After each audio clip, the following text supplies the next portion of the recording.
Fala galerinha, tudo na paz? Eu sou o professor Jorge e venho para mais uma aula sobre termologia para vocês, tá bom? Então, é o seguinte, na aula passada eu falei que quando um corpo recebe calor, esse corpo aumenta a sua temperatura. Porém, não é o único efeito, né, que o corpo pode ter ao receber calor. Às vezes ele recebe calor e mantém a sua temperatura constante. O que ele vai fazer com essa energia? Essa substância vai usar a energia para distanciar uma molécula da outra, acarretando numa mudança de fase, tá bom? E então, para falar em mudança de fases, vamos relembrar algumas que a gente já estudou lá no fundamental. Então são elas: o estado sólido, estado líquido e estado gasoso. Existem outros estados de agregação da matéria, mas não é o nosso foco. O nosso foco aqui é sólido, líquido e gasoso. Então, se você tem um corpo no estado sólido, e para facilitar o teu raciocínio, você pode pensar na água. Então você pensa em gelo, água e vapor de água, tá bom? Vamos ver como é que ocorrem essas transições na fase. Então, se você tem um corpo no estado sólido, então uma pedrinha de gelo, e você aquece, você passa para o estado líquido. O nome dessa transformação é fusão, tá certo? Continuando agora com um corpo na fase líquida, se você aquece, você consegue transformar isso no estado gasoso, no estado de vapor. Essa transformação se chama vaporização. Você consegue também passar do estado sólido para o estado gasoso direto.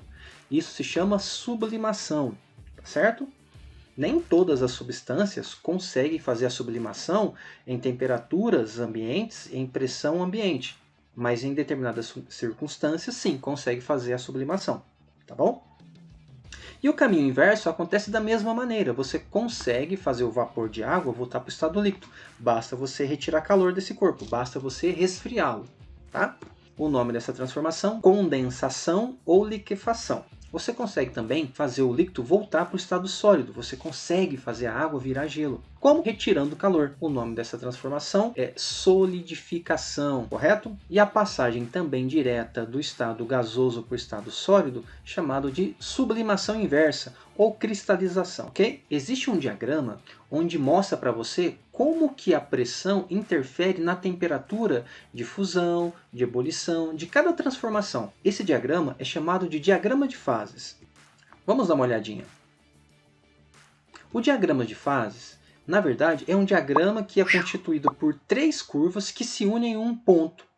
Esse ponto ele tem um significado físico, eu já falo para você já. Separando em três regiões bem distintas. Dá uma olhadinha no gráfico. Então, na vertical eu tenho os valores de pressões, as pressões estão aumentando para cima, e a temperatura na horizontal está aumentando para a direita, certo? Então, eu tenho aqui três curvas.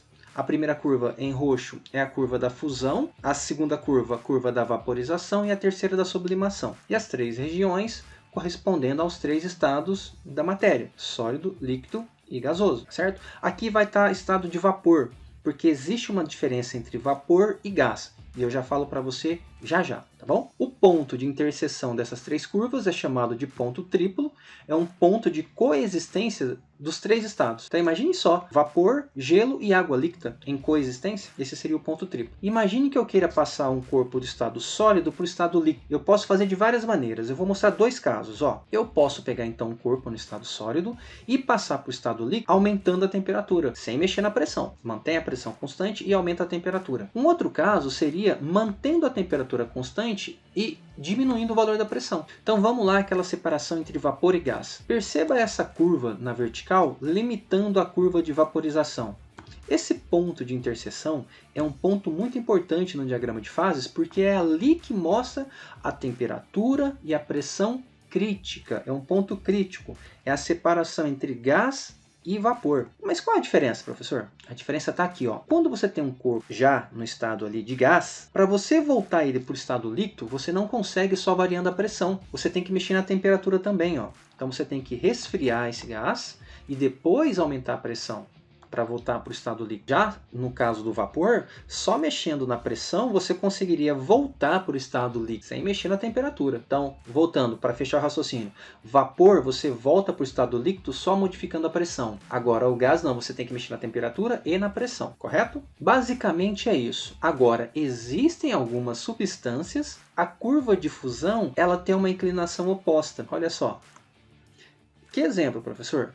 um exemplo de substância que tem esse comportamento. Então você aumenta a pressão e a temperatura de fusão diminui. Substâncias que têm esse comportamento, durante a fusão, têm o seu volume reduzido, tá certo? É isso que acontece. Só por efeito de curiosidade, o ponto triplo da água tem esses valores, ó. Pressão 0,006 atmosferas e a temperatura 0,01 graus Celsius. Nessas condições coexistem vapor, gelo e água líquida, certo? Bora fazer um exercício para ver como é que fica?